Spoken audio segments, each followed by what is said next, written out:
Right now, as you listen to these words, there's someone talking inside your head. Not me, I'm just the voice coming through your ears. No, I'm talking about that other voice, that constant commentator who's been chattering away your entire life, claiming to be you. But here's the delicious paradox that will unravel everything you think you know about yourself. That voice, the one that just said, "What voice?" when I mentioned it. Who is listening to it? If you are the thinker of your thoughts, then who is aware of the thinker? If you are the voice in your head, then who is hearing it? And if you step back and watch this voice, this narrator of your life, then what are you stepping back into? I'm about to reveal the most extraordinary magic trick that consciousness plays on itself. A trick so convincing, so seamless, that even when I point it out, your mind will try to explain it away, because the mind cannot comprehend what exists beyond the mind. The fish cannot describe the ocean. And you, the real you, cannot be captured by thoughts about you. You know, it's the most peculiar thing. We've all been walking around for decades, carrying on this intimate conversation with someone we've never actually met. Who is this mysterious narrator? This voice that claims to know you better than anyone else, that comments on everything you see, judges everything you experience, and plans everything you should do next. Listen carefully right now to the voice in your head. It's probably saying something like, "Yes, I hear it," or "What is he talking about?" or "This is interesting," or maybe even, "I don't hear any voice."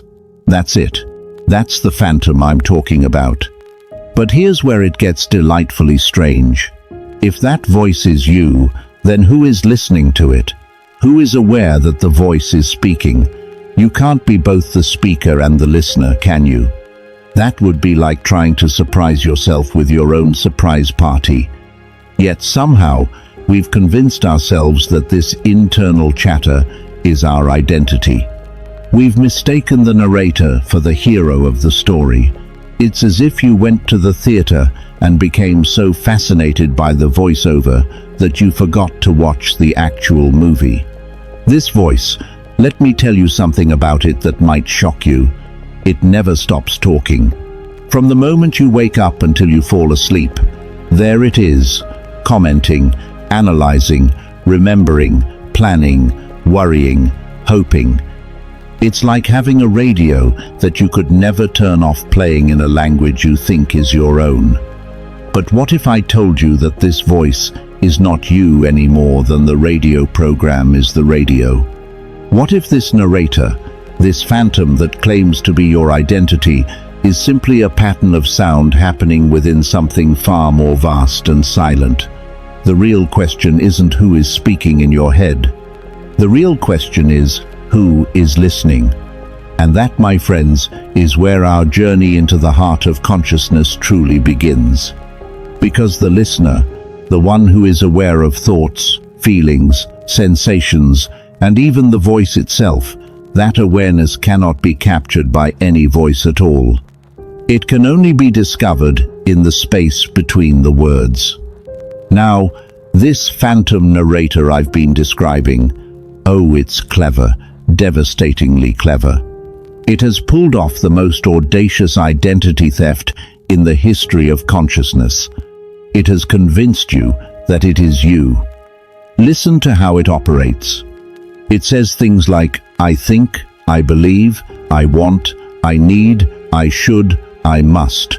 Notice how it's always claiming ownership. I like a broken record of self-importance. But who is this I that claims to own your thoughts? Let's investigate this character, shall we? The voice says, "I am thinking about what to have for dinner." But if you step back and observe this, you'll notice something extraordinary. Thoughts about dinner are simply arising in your awareness. No one is producing them. They're appearing by themselves like clouds forming in an empty sky. The imposter jumps in and says, But I'm the one thinking those thoughts. Really? Show me the thinker. Look for the thinker, and you find only thoughts. Search for the eye, and you find only the idea of seeing. Thoughts are like footprints. They show evidence of walking, but are not the walker. The ego, the voice in your head, weaves a story of I, me, mine, creating an illusion of continuity. Yet between thoughts, between words, between moments, the thinker vanishes. This imposter has no independent existence. The ego is not the enemy. It's a playful illusion of consciousness. Recognize it as such, and you see the silence in which it arises. Many assume they are the observer of thoughts. But then, another observer emerges, the witness of the witness. Layer after layer, like Russian dolls, until we realize there is no separate observer. There is only observing, no thinker, only thinking, no experiencer, only experiencing. Like dancing in the dance or waves in the ocean, the observer is pure awareness, boundless, formless, intimate with everything, unaffected by anything.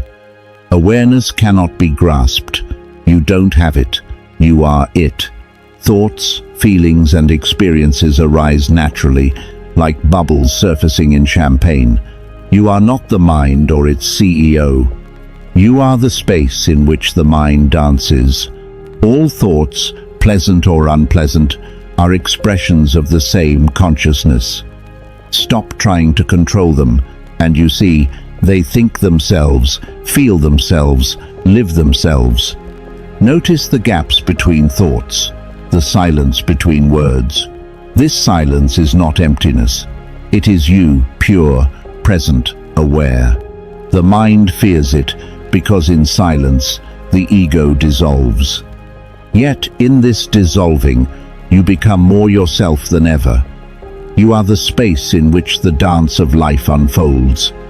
The sense of a separate doer is an illusion. Lift your hand, the intention arises spontaneously, then the hand moves. The story of I did this comes after the fact.